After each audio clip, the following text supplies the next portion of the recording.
Bueno, señores, cuando yo me aproximé a escribir este libro, llegué con la idea que todos ustedes conocen, el relato que ha tomado fuerza en España en el último siglo. Lo mandaron a la muerte, no había carbón, algunos dicen en España que lo mandaron con barcos de madera. En fin, yo creo que cada país no solamente no tiene amigos, sino intereses, pero cada país también necesita una fábula, una historia, para inclusive autojustificarse o autojustificar alguna derrota o algún acontecimiento negativo que le haya acaecido. Y cuando comencé a escribir este libro y a mirar la documentación, tanto española como norteamericana, entendí claramente que al principio yo estaba desviado, por lo menos en lo que quería hacer. Y con todo respeto, porque tanto el ejército español como la Armada Española me merecen el mayor de los respetos por todo el acontecer histórico, los 5 siglos de presencia en América, porque todavía España está presente, no solamente en nuestra lengua, sino en nuestros corazones, en América, pues tengo que decir que con ese respeto, pero con la misma voluntad realista, comencé a documentar este libro que salió distinto de lo que yo al principio imaginé. Y sin más preámbulos, damos comienzo a lo que yo llamo la doble vara de medir norteamericana, porque, bueno, lo cierto es que los Estados Unidos pintaban a los españoles como monstruos absolutamente salvajes que mancillaban y golpeaban en lo más profundo, tanto económicamente como moralmente, a los pobres cubanos durante esta presencia de 400 años en la isla de Cuba, y los pintaban así en la prensa norteamericana. Tengo toda una colección de caricaturas sobre este fenómeno de la doble vara de medir sin mirarse a sí mismos y sin mirar cómo trataban ellos mismos a los negros. Pues miren ustedes, esto es aproximadamente 1877, colgando públicamente a los negros por cualquier falta. Inclusive, el 23 de abril de 1899, 2.000 personas asistieron a ejecutar a este pobre negro, cortándole las orejas, los dedos, los genitales, se le roció con queroseno y se le quemó vivo. Eran espectáculos públicos. Esto es 1899, un año después de que España pierde la guerra. Y aquí tienen ustedes en 1950 otro espectáculo público. Ven ustedes los civiles que están detrás de los ahorcados, porque iban como a un picnic, como a un asado público, y llevaban los niños y los veían masacrar de la manera más asquerosa. Por ejemplo, Mary Turner, embarazada de 8 meses, la colgaron de los tobillos en 1918, la empaparon de gasolina y le prendieron fuego. En tanto se quemaba, le rajaron el vientre, le sacaron la criatura, se la pisaron y apostaron al tiro al blanco con ella. ¿Cuál era su delito? Hacer declaraciones sobre el linchamiento que había sufrido su marido y otros 3 negros el día anterior.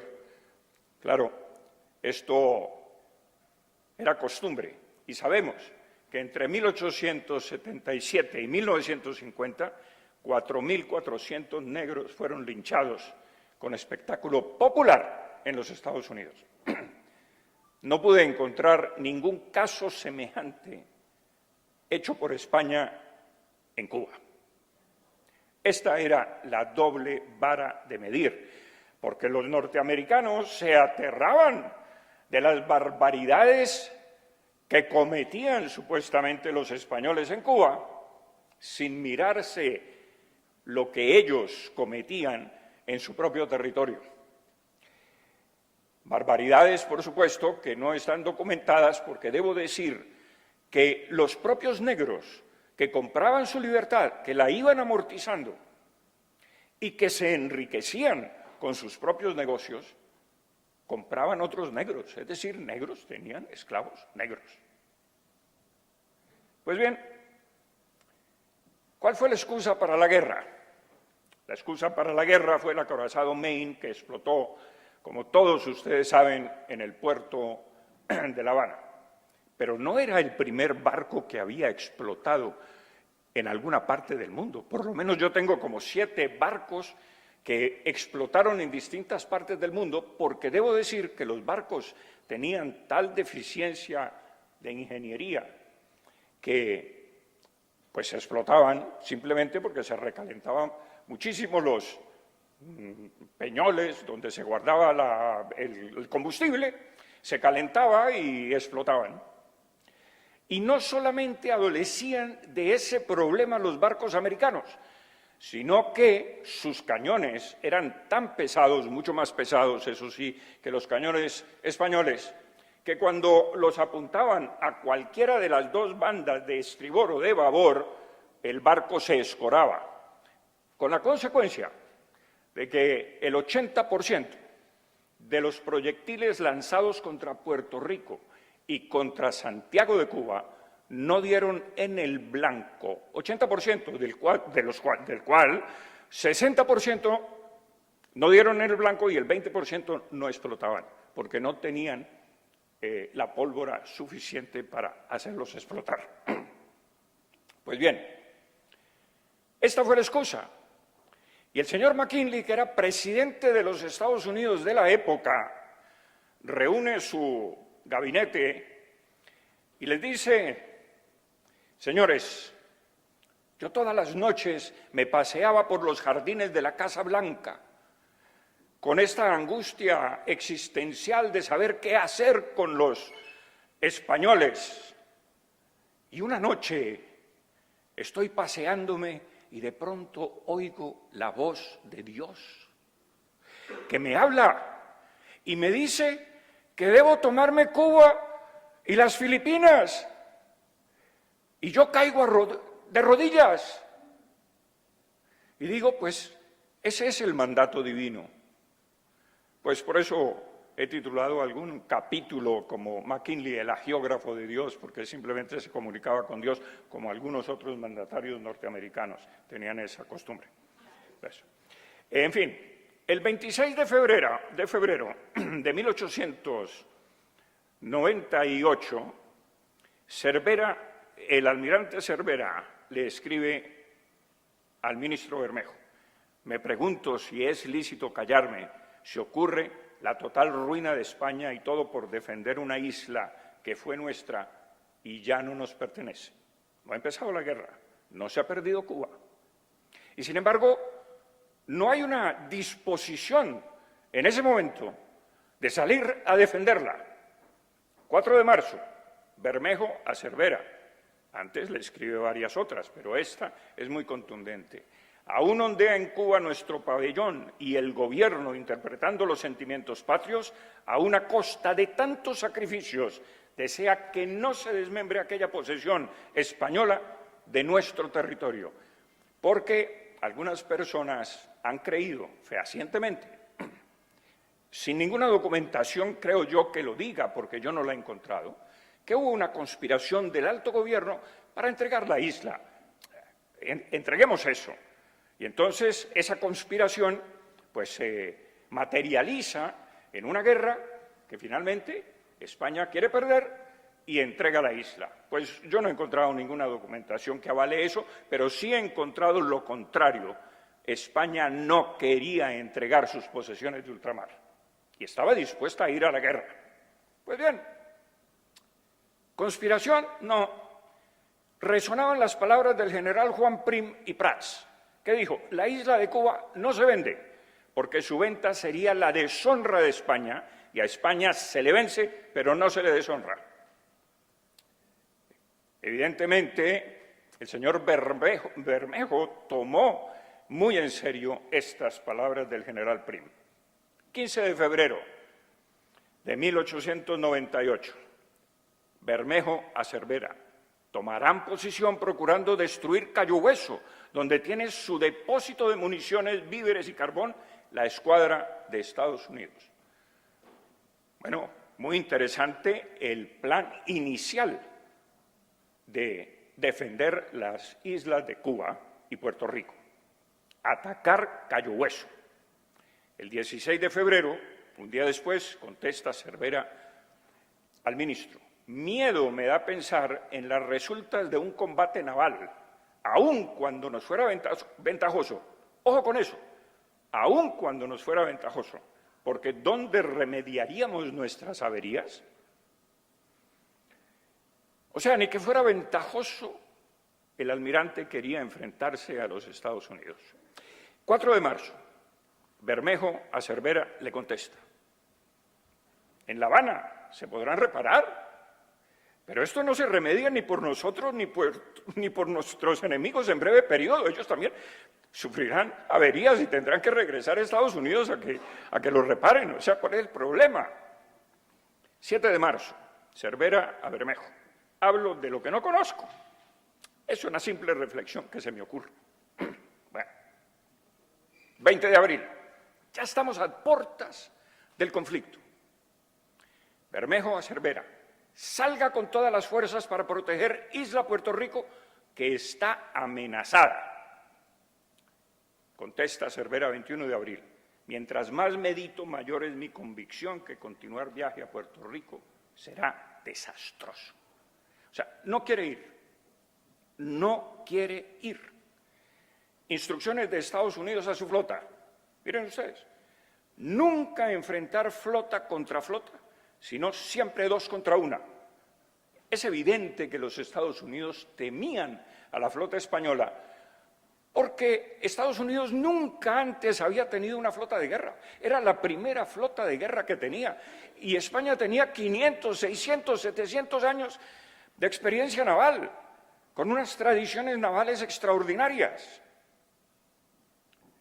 22 de abril, Cervera a Bermejo: a pesar de persistir en mi opinión, haré lo que pueda, rechazando responsabilidad de las consecuencias. De esta expedición no se puede esperar más que la destrucción total de la escuadra. Claro, inmediatamente reflexionamos nosotros, pero ¿por qué el gobierno insiste en enviarlo si él no quiere ir y se siente derrotado? Yo creo que en este momento debía haber sido reemplazado por otro más audaz, más arrojado, más bizarro. 22 de abril, Bermejo a Cervera: el fundamento de las instrucciones, señor Cervera, es encomendar a vuestra excelencia la defensa marítima de Puerto Rico. No hay más discusión. Vaya a defender a Puerto Rico. Estados Unidos: en este momento, 20 de abril, que el gobierno español renuncie inmediatamente a su autoridad y gobierno sobre la isla de Cuba y retire de Cuba y de las aguas cubanas sus fuerzas terrestres y navales. Y le da 3 días. Inmediatamente España responde: de acuerdo con el parecer de mi Consejo de Ministros, en nombre de mi augusto hijo el rey Alfonso XIII, y como reina regente del reino, vengo a decretar lo siguiente. Artículo 1. El estado de guerra existente entre España y los Estados Unidos. Es decir, España le declara la guerra a los Estados Unidos. Entonces, claro, uno se pregunta, ¿dónde está la conspiración? Un país que inmediatamente después de un ultimátum responde con la declaratoria de guerra, evidentemente a mí no me cabe en la cabeza que hubiese una conspiración del alto gobierno para entregar la isla. Es que no era necesario, evidentemente. Bien. Miremos las escuadras de los dos países. España tenía estos acorazados que describo allí, que ostentaban 120 cañones en total y 33 tubos lanzatorpedos. Estados Unidos tenía los barcos que también describo allí, con 96 cañones y 36 tubos torpederos, que no fueron usados nunca, los españoles tampoco. Muy bien. Y la fuerza militar acantonada en Cuba por parte de España eran 191.829 efectivos militares. Ese era el 100%. Es la cifra de 1897 porque no quise poner la de 1898 porque hay unos datos un poco contradictorios y la más segura es esta.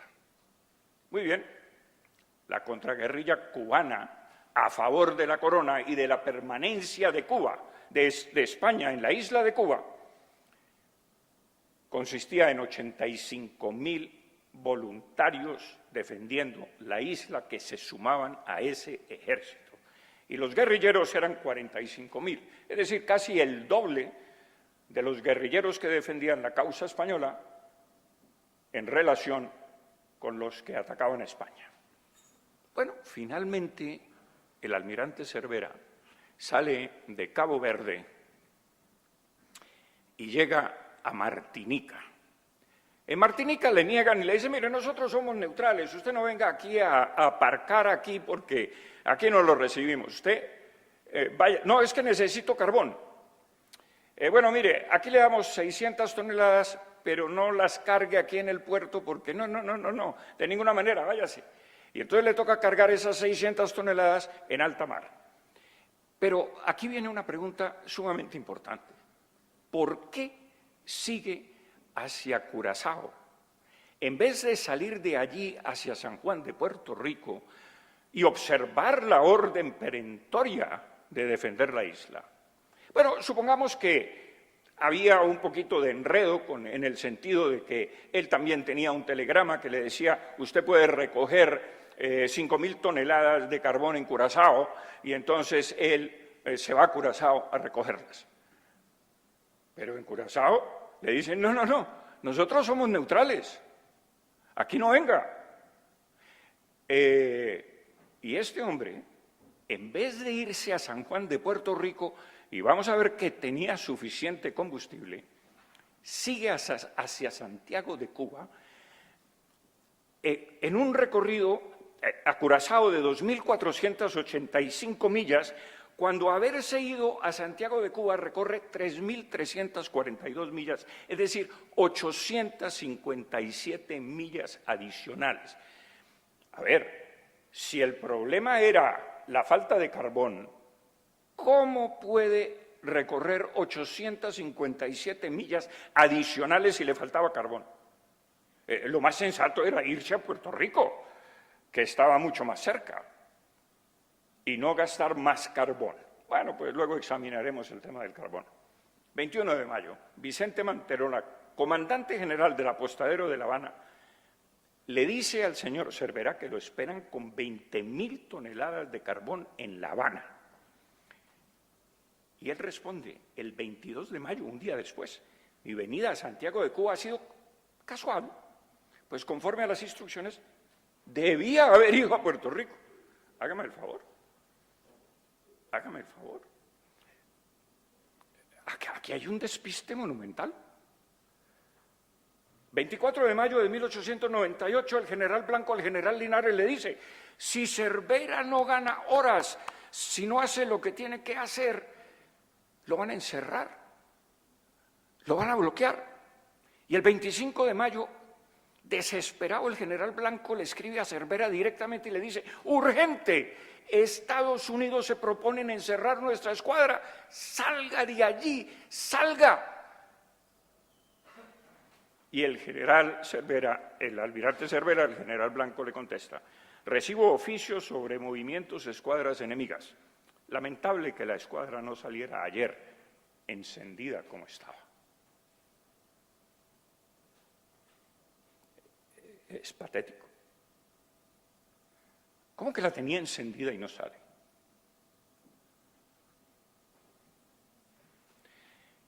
Pero aquí viene una oportunidad de oro para la flota española, y es que los americanos dividen su flota en dos. Acuérdense que le dieron instrucciones a sus marinos, a sus comandantes, no se enfrenten con los españoles 1 a 1, no, 2 a 1, siempre 2 escuadras contra una. Bueno, pues dividen una, la dividen en 2, con lo cual queda media escuadra para enfrentarse a Cervera, por favor, y Cervera tiene toda la escuadra. Muy bien, Cervera queda bloqueado el 29 de mayo por la escuadra, la mitad de Schley, y el 1 de junio por la de Sampson. Tenía 6 días para haber salido con las máquinas encendidas de Santiago de Cuba. Y no salió. Pues bien, ¿y por qué? Y me decía alguien, ¿por qué no escondió las torpederas, por ejemplo, en 2 ensenadas, en las afueras de ese hueco donde se metió, y esperar la flota americana y torpedearla de noche? Porque los americanos se acercaban a 1000 metros de la boca de salida de Santiago de Cuba, y las ametralladoras, entre otras cosas, de los 2 fuertes y los cañones de los 2 fuertes alcanzaban 2500 metros y estaban a tiro de ametralladora o de cañón, e iluminando de noche la entrada. Claro, estaban allí, las torpederas habrían podido salir de una ensenada y tirarle los torpedos y habrían hundido toda la flota española. No, porque las torpederas estaban escondidas también dentro de Santiago de Cuba. Y si los americanos no entraban por ese canal que conducía a la bahía de Santiago de Cuba, ¿por qué iba a salir él si era por las mismas razones que los americanos no entraban? Los americanos no entraban porque los habría bombardeado Cervera y les habría hundido toda la flota en fila india. Luego él no podía salir en fila india tampoco porque le iban a hundir la flota. En fin, miren ustedes, este es el mapa de cómo los americanos dividen su escuadra bajo el almirante Sampson y el almirante Schley. O sea que si Cervera sale en los 6 días que tuvo y coge rumbo norte o coge rumbo sur, habría hundido la mitad de la flota norteamericana, con su flota entera.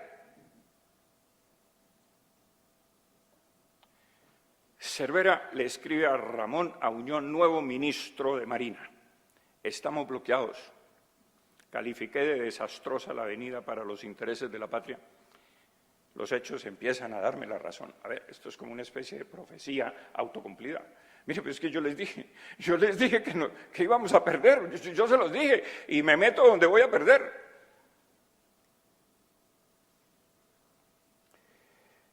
Claro, nadie que yo tenga noticia lo envió a Santiago de Cuba a meterse en una literal ratonera. Nadie lo envió allí. No existe ningún documento. Ahora miremos el carbón rápidamente. Aquí tengo unos cuadros, ustedes los verán en el libro, pero la conclusión es la siguiente, que, miren ustedes, de Curazao a Santiago de Cuba, estos son con los datos del maquinista mayor del almirante Cervera, el consumo según ellos de carbón. Pues si tomamos ese consumo, nos enteramos de que no habrían podido llegar a Santiago de Cuba. No habrían podido llegar a Santiago de Cuba, se habrían quedado flotando sin combustible en las Antillas. Luego, ese no fue el consumo de carbón, pero sigamos tomando lo que ellos dicen. Miren ustedes, el supuesto consumo de carbón, si hubieran ido a Puerto Rico con el mismo consumo que dijo el maquinista mayor del señor Cervera, habrían llegado con 224 toneladas en promedio cada buque del señor Cervera en vez de gastar los 857 millas en otro trayecto que nadie le había indicado que cogiera. Muy bien, el capitán, y un testimonio de esto nos lo da el capitán de navío Víctor Concas y Palau, miembro del Estado Mayor de Cervera, quien dice que ningún barco llegó a Santiago de Cuba con menos de 100 toneladas. El que menos tenía era el Oquendo, con 100 toneladas. Luego, no es cierto que Cervera no tuviera combustible, que no tuviera carbón. Si es que en la propia Santiago de Cuba le dan 6.000 toneladas, de las cuales 2.300 toneladas eran del mejor carbón Cardiff que había en la isla. Muy bien. Muy bien, entonces hay que ir 5 preguntas muy rápidas. Si ya estaba Cervera en Martinica, ¿por qué no se enrumbó a Puerto Rico? ¿Por qué de Curazao no siguió hacia Puerto Rico? ¿Por qué no atacó al enemigo cuando sin carbón ni municiones se retiró de Puerto Rico para ir a reabastecerse a Cayo Hueso?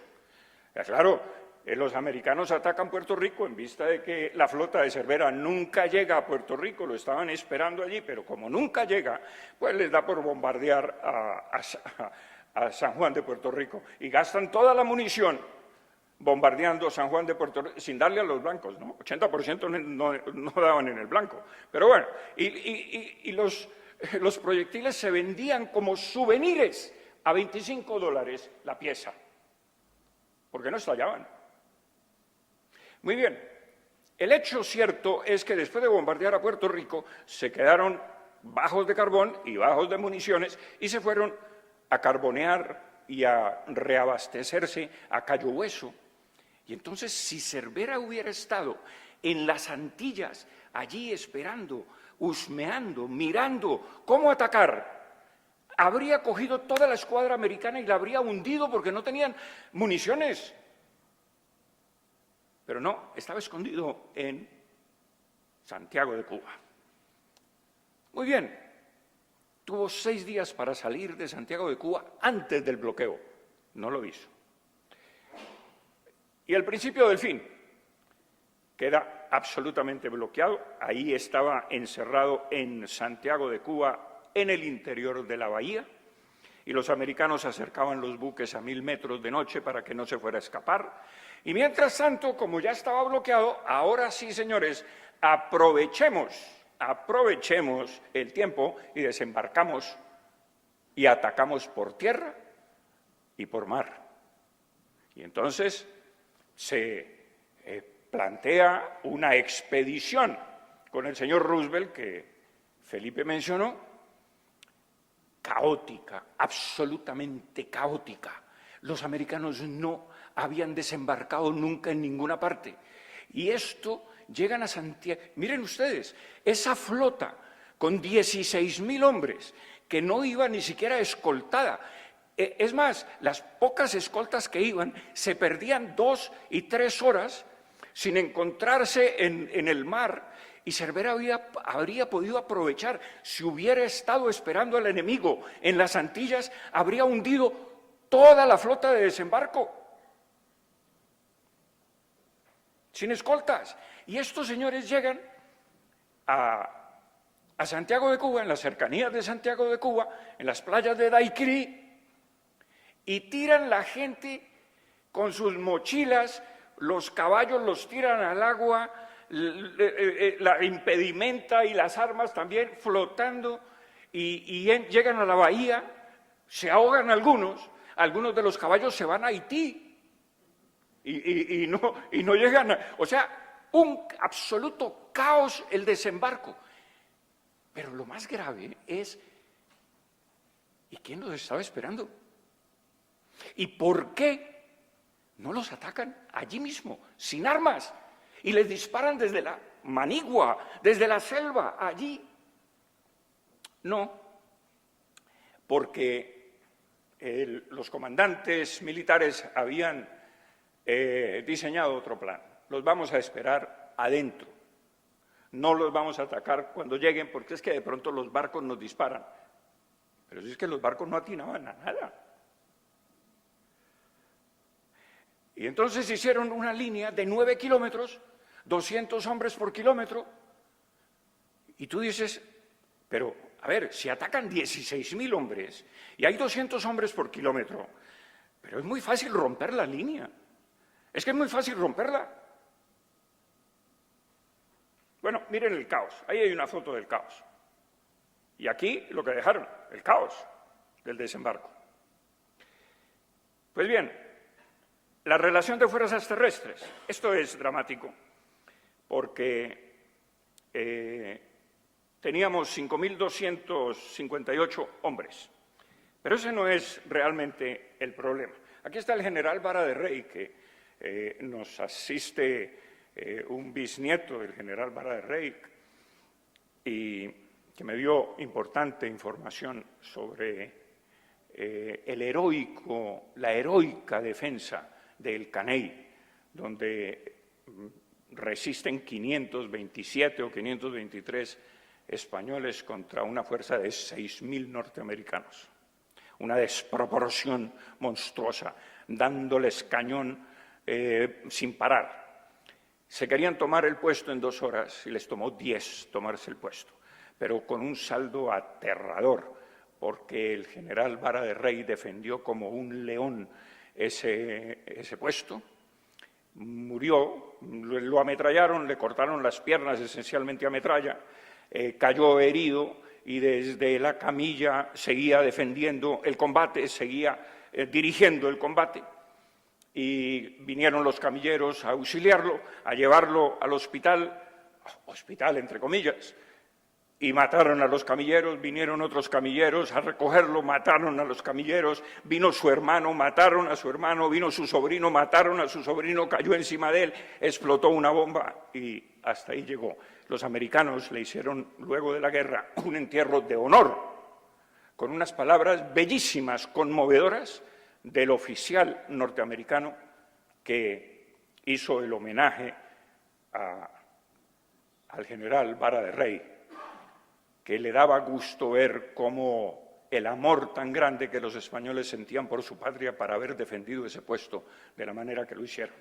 Pero bueno, cercaron Santiago de Cuba y el almirante Cervera estaba allí en la bahía, entre otras cosas, manifestó su deseo de hundir la flota en la bahía. ¿Cómo que hundir la flota? Inmediatamente el gobierno español le dijo, hundir la flota, pero ni se le ocurra. Bien, la destrucción de la flota española es Cervera, le decían, salga de noche. Tiene que salir de noche, porque si los barcos americanos no dan de día en los blancos, van a dar de noche en los blancos con el movimiento del mar. Salga de noche. No, Cervera sale a las 9 de la mañana. ¿Saque las torpederas por delante? No, Cervera saca los acorazados por delante y las torpederas de último. 10 minutos de distancia entre barco y barco. O sea, salía el barco y ¡bomba! ¡Adiós! Y a los 10 minutos salía el otro ¡bomba! ¡Adiós! Y aquí está un poco la recreación de cómo él, inclusive, al darle el estribor contra el litoral cubano, pues anula 60 cañones de la banda de estribor. O sea, de los 120 cañones, anula 60 por correr de esa manera. En vez de enfrentar la flota por huir, pues anula 60 cañones. Pues bien, y lo van hundiendo. Guadehuitis, ay de los vencidos, ay de los vencidos. Y habla el almirante Sampson para que ustedes vean que las fuentes americanas también nos instruyen sobre esto. Los buques españoles tomaron rumbo a Occidente, degenerando el combate en casa. El sistema de huida de los españoles facilitó la misión de los buques de Estados Unidos. Su posición era la de ir corriendo la costa.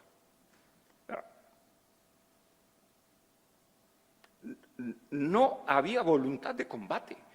Tenían un miedo reverencial, porque inclusive uno de los oficiales dice que un solo barco americano es superior a toda la flota española.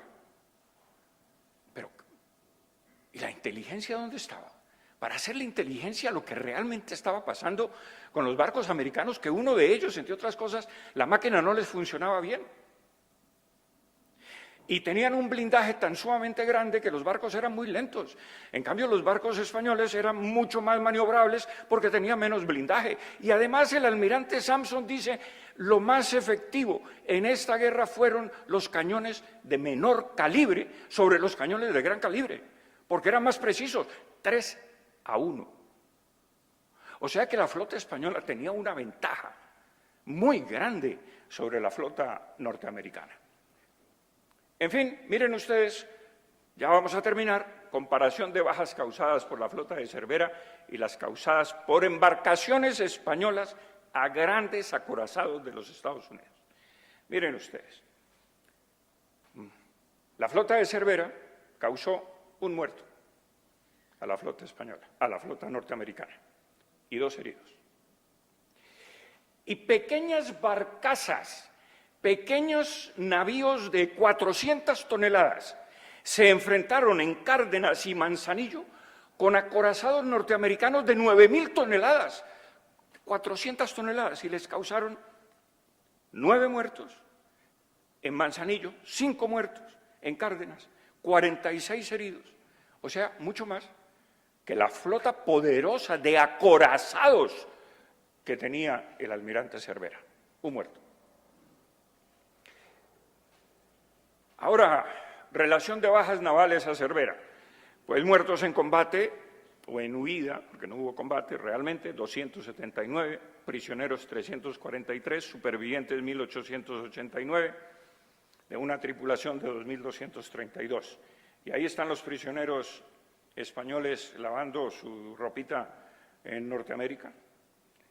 Y este comentario del almirante Cervera al general Blanco. La gente toda rayando a una altura que ha merecido los plácemes más entusiastas de los enemigos. Al comandante del Vizcaya le dejaron su espada. Estoy muy agradecido de la generosidad e hidalguía con que nos tratan. Bueno, yo creo que el buen trato de los norteamericanos se debió a que, bueno, nos pusieron la flota allí para hundirla. O sea, están muy agradecidos, evidentemente. Están muy agradecidos con el desempeño de la flota española. Y esto otro, casi sin comentarios, al general Blanco le escribe el almirante: la patria ha sido defendida con honor. Bueno, a ver, la satisfacción del deber cumplido deja nuestras conciencias tranquilas, con solo la amargura de lamentar la pérdida de nuestros queridos compañeros y las desdichas de la patria. General Blanco le escribe a Cervera: quizás habiendo elegido otra hora para salir hubiera sido distinto el resultado, pues es que se lo dijeron, salga de noche. Sampson asegura en su parte no haber sufrido más que 3 bajas. ¿Es eso posible?, se pregunta en La Habana el gobernador general de Cuba. Y esto último que a mí me causa estupor realmente. España capitula después del hundimiento de la flota ante un enemigo diezmado, derrotado, enfermo, desmoralizado tras la catástrofe naval, y lo voy a demostrar. Roosevelt, que ha sido mencionado aquí, que luego fue presidente de los Estados Unidos, le escribe al senador Henry Cabot Lodge, que era su amigo, y le dice: dígale al presidente McKinley, al geógrafo de Dios, al que se comunica con Dios permanentemente, dígale que por amor del cielo, hasta ahora hemos ganado con un alto coste, pero los españoles luchan muy duramente y estamos muy cerca de un terrible desastre militar. Debemos recibir ayuda, miles de hombres, baterías y comida y munición. Esto, señores, esto es del ejército norteamericano que está derrotado. Y miren la grave situación. Y el general Shafter, el comandante general del ejército norteamericano de desembarco, dice: los he convocado a los oficiales para que expresen su opinión sobre la situación del frente. Muchos oficiales me han dicho que es absolutamente necesario que nos retiremos para salvarnos. de ser rodeados por el enemigo y cortados de nuestros suministros, puesto que un ataque de tropas españolas frescas resultará en nuestra derrota. Pues bien, los muertos norteamericanos de un ejército derrotado, enfermo, con malaria, sin comida, no tenían ni siquiera café. Y aquí comienza la capitulación, porque la capitulación, y ya con esto vamos a casi a terminar ya, la capitulación, de repente, se apaga el fuego en todo el frente y comienzan unas negociaciones que algunos testigos vieron y que no contaron, pero algunos sí contó, y me lo contó a mí, porque su padre estuvo allí, esto en Chicago.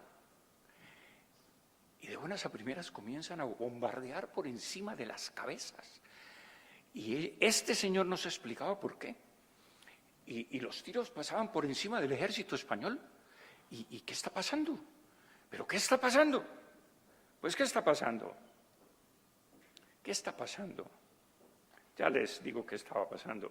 Pero miren ustedes esta relación de fuerzas que no fueron movilizadas y que temía este señor que fueran movilizadas. El acta de capitulación de Cuba dice que había 11.500 hombres, de los cuales en el ataque había 10.530. Y yo cojo esos mismos 10.530 de datos oficiales de la capitulación y los pongo aquí en la tabla número 12, 10.530. Pero había 6.000 hombres provenientes de Holguín que llegaron el último día, que no están incorporados en las fuerzas de combate disponibles del acta de capitulación. Y había 4.292 que estaban en Guantánamo. ¿Y qué hacían allí? Si esas dos ciudades estaban cerca de Santiago de Cuba y habrían podido desplazar a esa gente para defender Santiago de Cuba, para un total de 21.972 hombres en vez de 11.500. Claro, en el acta también se dice que no tenían munición. Señores, en las bodegas había 1 millón de cartuchos, según otro informe que yo tengo por ahí, que está en el libro. Y fuerzas en todo el territorio cubano, 278.457 y un ejército de 16.000, ¿nos derrota? Es que... Y al final del libro ustedes descubrirán cómo se perpetró esta capitulación bajo la farsa de un combate simulado. Nos rendimos bajo fuego enemigo, porque sería un poco desastroso decir, hombre, nos rendimos frente a un ejército derrotado que ni dispara.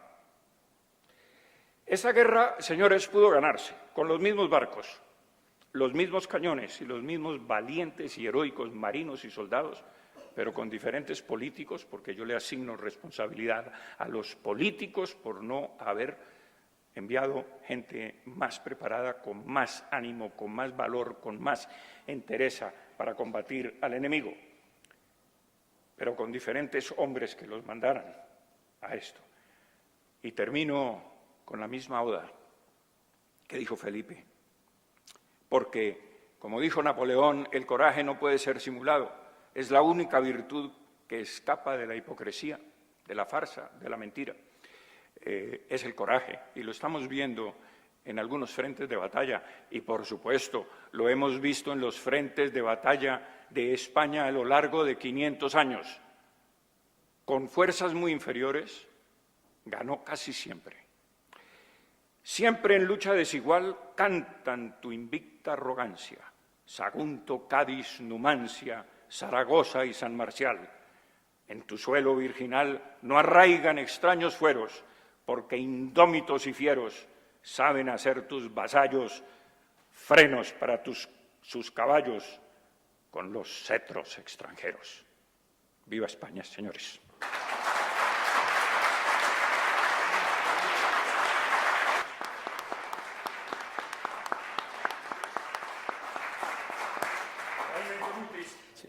Muy bien, pues hemos llegado al final, después de esta exposición con esta explicación tan brillante que nos ha hecho el doctor Victoria.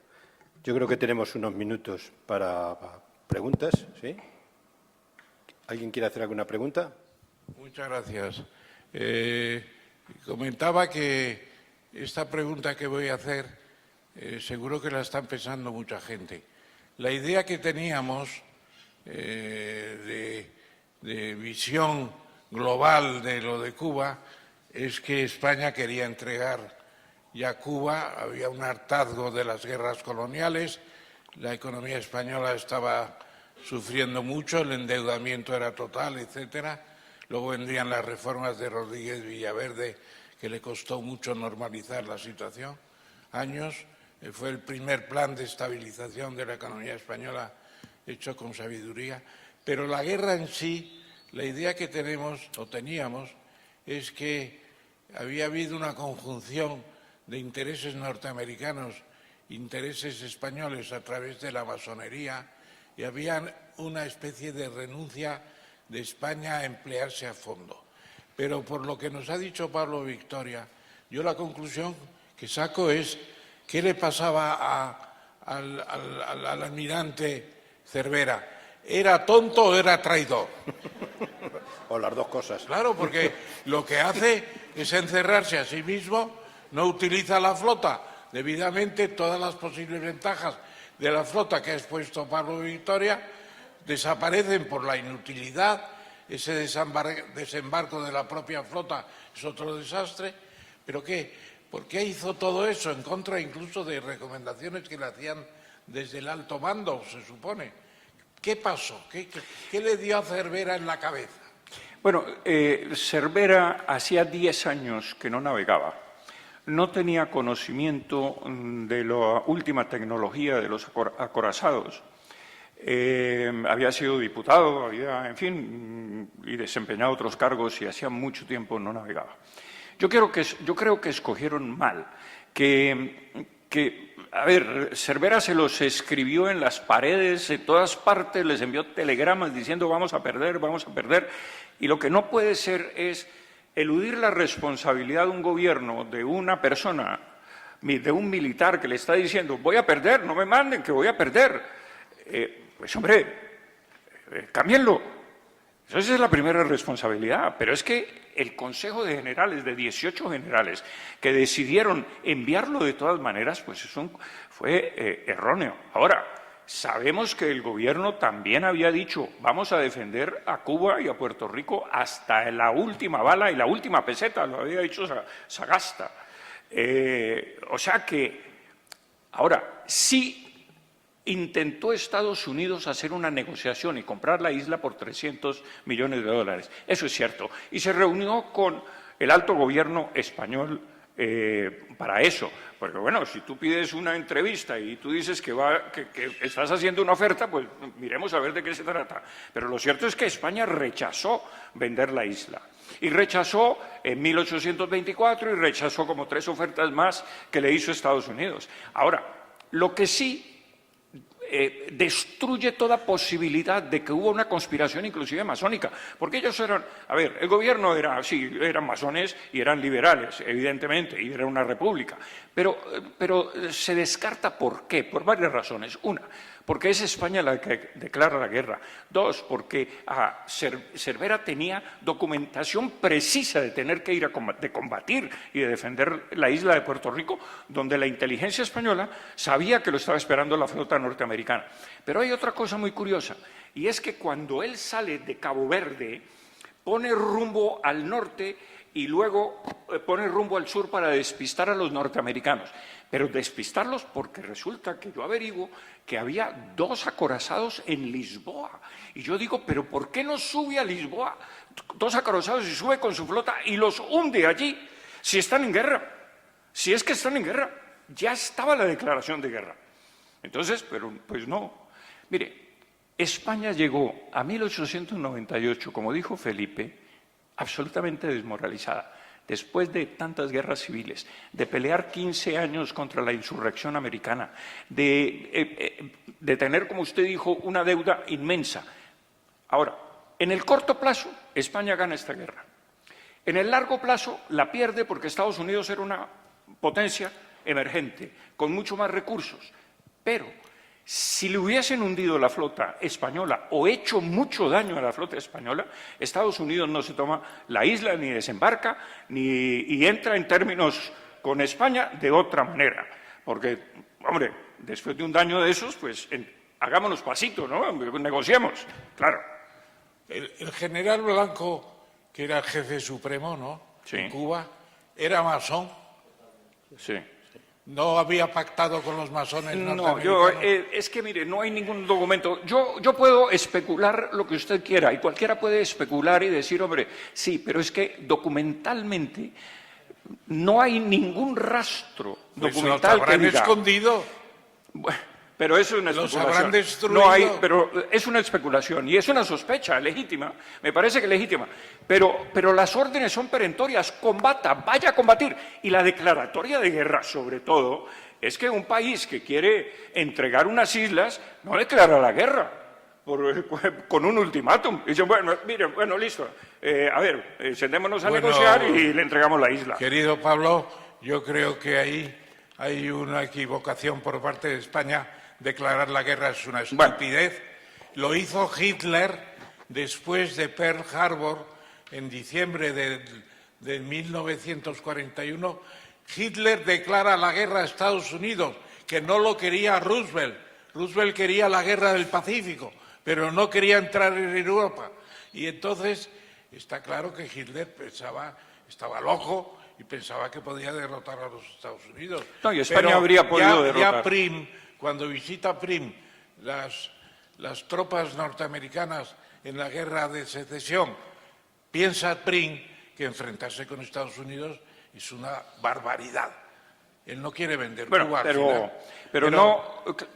Si tu libro tiene éxito como veracidad, y te lo deseo, hay que hacer una especie de revisión del almirante Cervera y ponerle en la historia como un inútil. Muy bien. Como un inútil o como un traidor. Sí, yo creo que hubo una inepcia total de los altos comandantes. Adelante. Sí, gracias. Buenas tardes. Mi pregunta va un poco en la línea de la de don Ramón con un pequeño matiz. Si estas acciones que nos ha estado relatando del almirante Cervera, una tras otra contra las órdenes recibidas, yo luego tengo entendido, no sé si es así, es lo que le quería preguntar, que en el Consejo de Guerra que se celebró contra el almirante Cervera salió indemne. Con un voto, por un voto, por un voto. O sea, todos votaron en contra salvo una persona. De lo contrario, habría sido condenado. Muy bien. Por favor. Es decir, lo sometieron a un juicio, porque es que esto fue escandaloso. Y lo sometieron a un juicio y el jurado que lo juzgó votó, lo salvó por un voto. O sea, ganó Cervera. Por un voto. Sí, sí. Sí. Eran masones. Sí. Claro, claro. Sí. Sí. Sí. Sí. Bueno. Don Pablo, Vara del Rey. muchísimas gracias, don Pablo, por la extraordinaria presentación, por el libro y por ese trabajo que hace justicia. Yo, una pequeña observación que creo que nos va a ayudar, o a mí por lo menos me ayudó a clarificar. España estaba en guerra con Estados Unidos desde el año 95, cuando van los 5 primeros coroneles, entre ellos Vara del Rey, y empiezan a combatir contra la guerrilla que estaba siendo sustentada por la logística americana. Hay muchos documentos de barcos de Tampa que llegaban a Cuba y eso ya era un enemigo claro, ¿no? A pesar de todo les vencimos, es decir, cuando Vara del Rey manda la carta a la familia que vuelve a España, ya se iba a firmar el acuerdo, hablo de abril del 98, y está prácticamente todo solucionado. Entonces mandan a un embajador a Madrid, Wood, se presenta a Cánovas y le dice que quiten a Weyler, que no se firme ese acuerdo, le pone una serie de condiciones que no acepta. Entonces Cuba se pierde en el momento que asesinan a Cánovas, precisamente una persona que venía con dinero fresco de París, de las azucareras de Nueva York, y eso está todo documentado, igual que está muy documentado en Internet que por supuesto Blanco era masón y un grado muy alto. Lo que yo quería comentar es que en esa lista, última conclusión, que efectivamente se perdió por los políticos, yo añadiría los militares también. ¿Por qué? porque en cuanto Sagasta se hace cargo del poder, con el cadáver caliente de Cánovas, ya está otra vez Wood presentando las condiciones, destituyen a Weyler, que había hecho mucho por salvar la situación y proteger a sus coroneles, incluso ascendió a Vara de Rey por detener a Maceo y acabar con la guerrilla.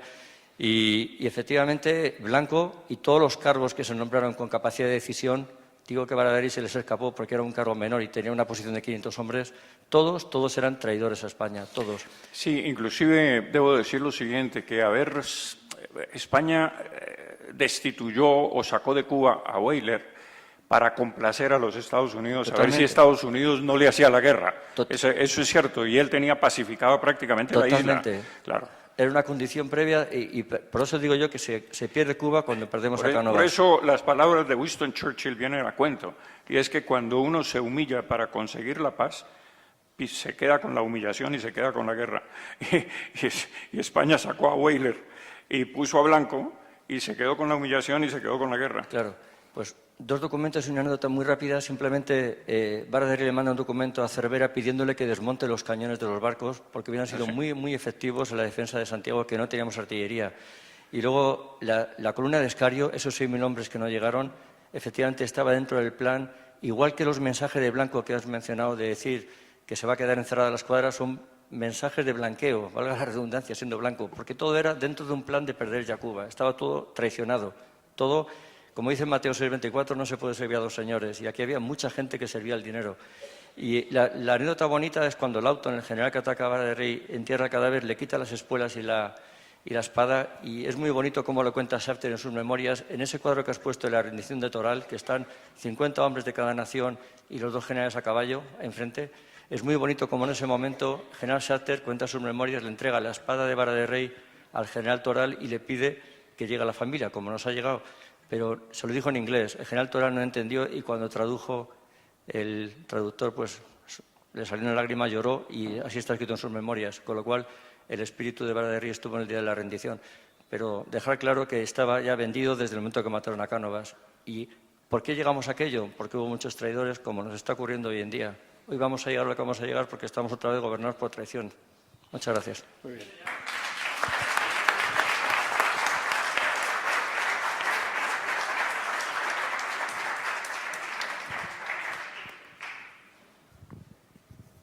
Don Pablo, muchas gracias por la presentación. Parece que ha quedado muy claro que la voluntad de victoria del almirante Cervera era muy pobre, pero que también sus decisiones militares fueron muy desacertadas.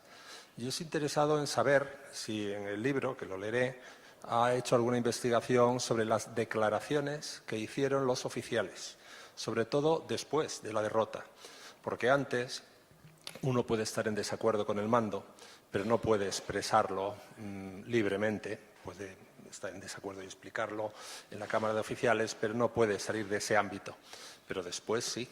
Si no ha habido declaraciones de coroneles o capitanes de navío que cuestionaran las decisiones del almirante Cervera y siendo como fueron malas, debiéramos entender que entonces la Armada se encontraba en un estado muy pésimo en cuanto a tácticas, técnicas y procedimientos militares. Es decir, mi pregunta va orientada a saber si nos encontramos ante el fallo de un almirante que estaba un poquito ya fuera de onda o era un fallo general de las Fuerzas Armadas a finales del siglo XIX. Sí, mire, muy importante su pregunta. Yo pienso que, yo creo que no hay ningún país que realmente se sienta completamente satisfecho y que no encuentre defectos en su propia organización militar o naval o aérea en el día de hoy. Porque siempre hay escasez de algo y siempre hay fallas en algo. Ahora bien, dicho eso, también hay que decir que la Armada española fue tan buena como lo fue el almirante Cervera conduciéndola. Y sus comandantes, evidentemente, que tenían permanentes consejos de guerra, pues tenían que obedecer lo que Cervera decía. Se lo advirtieron muchísimas veces, inclusive en esos 6 días que él tuvo para salir. Uno de los oficiales más distinguidos de Cervera, porque el experto en el mar fue y constató porque había una marea y el flujo y reflujo del mar, el mar retirarse, pues en un momento dado los barcos, si iban saliendo, chocar contra el fondo marino y contra las piedras del fondo marino. Y entonces se fue un comandante de Cervera y él mismo verificó la información que le había dado el práctico o en fin, el experto en eso. Y dijo, mire, aunque el mar se retire, le dijo Cervera, aunque el mar se retire por la tempestad, por el flujo y reflujo de las olas, todavía queda 1,90 de profundidad antes de que el barco toque el fondo. O sea que podemos salir, señor Cervera. Podemos salir. Y Cervera no quiso. Dos más, ahí y allí. Bueno, a ver, y usted. Bueno, sí. Usted y luego allí y cerramos el turno de preguntas. Muchísimas gracias, Pablo. Ha sido súper interesante y estamos todos muy agradecidos. Creo que has hecho una labor magnífica. Pero quería decir que hace poco, el año pasado fue, que hubo un congreso, en el último congreso del Partido Socialista, Felipe González dijo, no importa la verdad, lo que importa es lo que la gente cree que es verdad. Hizo un silencio y dijo, yo he ganado 3 veces las elecciones. Nadie resaltó esa frase. ¿A qué viene con esto? Que una cosa es, hay una frase muy española que es, a los hechos me remito. Entonces, claro, con toda la información que nos ha dado hoy, es difícil creer, para mí, de verdad, que este almirante era un inútil, estaba al final de su carrera, tenía un problema psicológico, tenía miedo. Para mí hay que leer entre líneas. Y una cosa es lo que dice y otra cosa es la realidad. Y la realidad es que él está diciendo, en mi opinión, en la realidad está diciendo, estoy obedeciendo órdenes, no os preocupéis que no voy a salir. No os preocupéis que no voy a hacer nada. No os preocupéis que no voy a plantar guerra, no voy a atacar. No, eso es lo que está diciendo para mí. O sea, no hay que cogerlo de forma literal. Porque evidentemente nunca, creo yo, encontraremos, a lo mejor puede ser, pero nunca encontraremos un traidor que deje la huella de su traición. Sería demasiado tonto, ¿no? Entonces, no podemos esperar que él deje la frase diciendo soy masón, voy a obedecer y voy a traicionar a España. Pero eso es lo que hizo. Sí, bueno, el hecho es que, así lo creo yo, el dato mata el relato. El dato mata el relato. Es decir, el relato es, hubo una conspiración del alto gobierno, hubo una conspiración masónica, pero el dato dice otra cosa. Está documentado. Se sentían derrotados antes de combatir, no querían combatir. Las fuerzas militares, es decir. Y claro, el ejército se rinde ante un ejército derrotado porque intuyó inmediatamente que con la destrucción de la Armada pues iban a caer aislados, no había cómo suministrarles alimentos y medicinas y municiones, y entonces mejor rendirnos. Eso también. Pero al mismo tiempo, ¿y por qué mandan de Holguín 6.000 hombres, pero por qué no desplazan 20.000 de Guantánamo o los que fueran?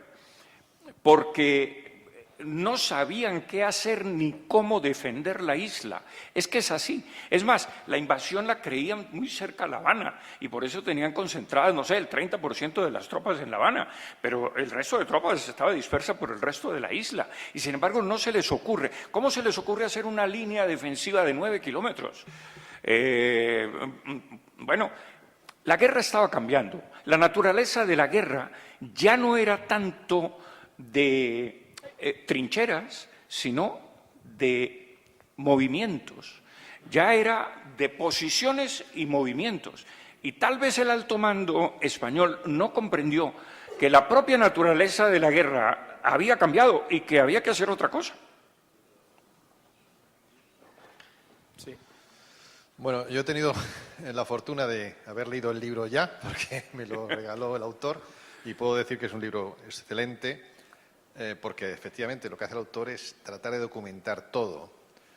La primera pregunta que le quiero hacer, dos preguntas. Una, después de tu estudio, ¿por qué esto no se supo antes? O sea, todos documentos que tenías, pues supongo que la mayor parte eran públicos, has hecho un gran trabajo de investigación, evidentemente, pero tú no eras investigador profesional hasta hace poco y ha habido aquí historiadores por todos los lados. ¿Por qué esto no se supo antes? Y luego la segunda, aunque en tu libro evidentemente tienes un gran hincapié en ceñirte a los datos y a los documentos y huyes de la teoría conspiranoica, como has dicho hoy aquí, pero hay dos datos que sí a mí me llaman la atención y quería conocer tu opinión, que fuera después del documento. Uno, ¿por qué nombran a Cervera? ¿No había otro mejor? Es decir, hay un dato ahí que, bueno, nos puede sospechar incluso.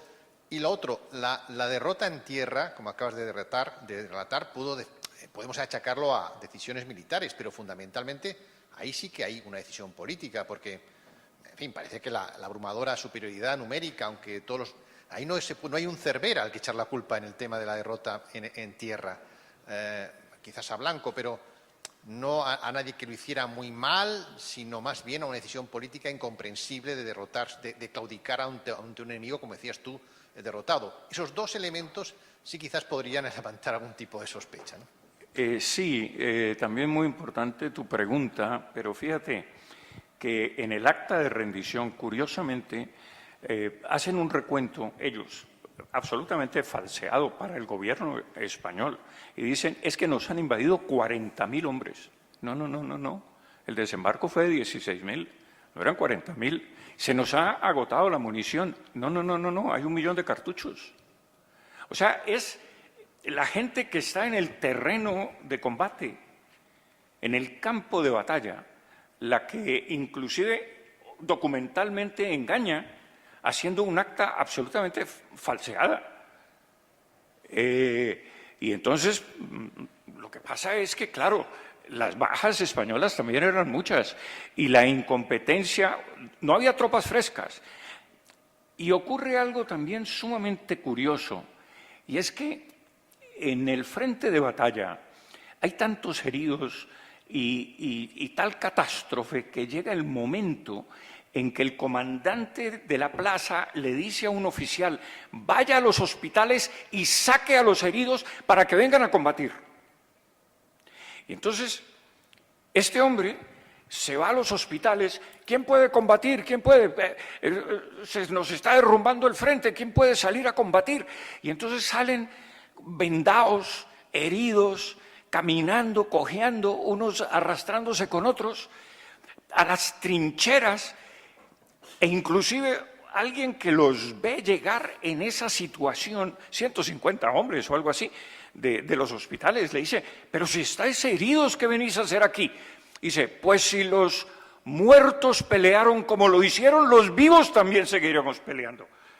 Y claro, pero lo balseado de esto, y digo yo en algún terminacho colombiano, es que había otros hombres de reserva que suministraban agua, que suministraban medicamentos, pero tú dices, ¿pero por qué tantos suministrando esto y por fuera del frente de batalla por allá, mientras los heridos también están peleando? Es que, o sea, pero ¿quién está dirigiendo esto?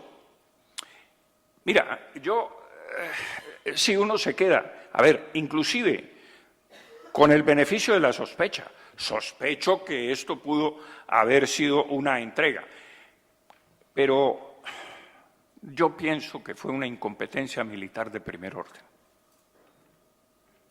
¿Cómo se pierden las guerras y las batallas? Por errores en cadena, como el accidente o los accidentes de un avión, tú que has sido piloto, que es una cadena de errores, no es solamente que el piloto comete un error, sino una cadena de errores lo que hace estrellar a un avión.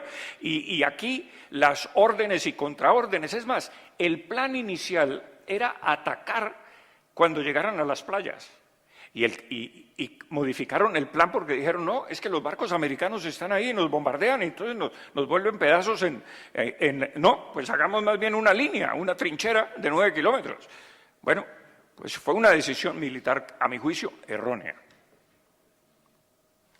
Muy bien. Bueno, pues como ustedes ven, un buen libro lo que siempre genera son preguntas, preguntas como las que se han hecho aquí.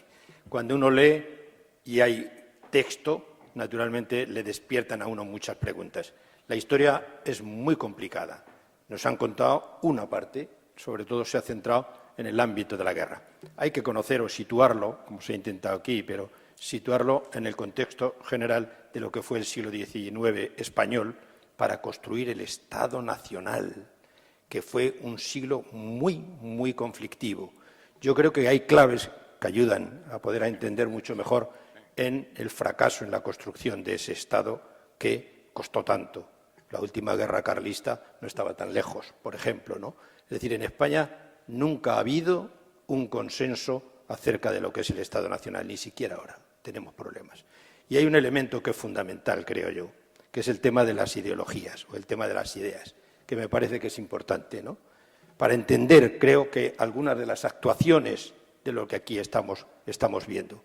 Y lo estamos viviendo también hoy en el presente, ¿no? El mundo de la ideología está sustituyendo el mundo de la realidad, como ya se ha dicho por ahí. Está sustituyendo el mundo de la realidad y al final las ideologías llegan a hacerse doctrinas y las doctrinas lo que llegan a hacer es constituirse en credos. Y del credo es muy difícil salir. Esos elementos creo que ayudan a entender las circunstancias de muchos de los actores que participaron en aquella guerra y por qué muchos no obedecían.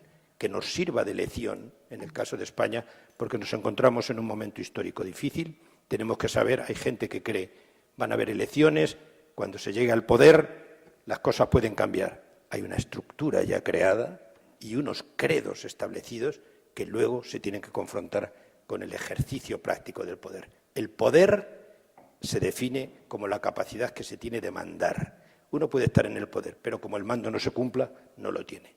Que nos sirva de reflexión todas estas cosas de la historia. Muchísimas gracias, querido Pablo. No será la última vez que nos encontremos aquí. Felipe, muchas gracias.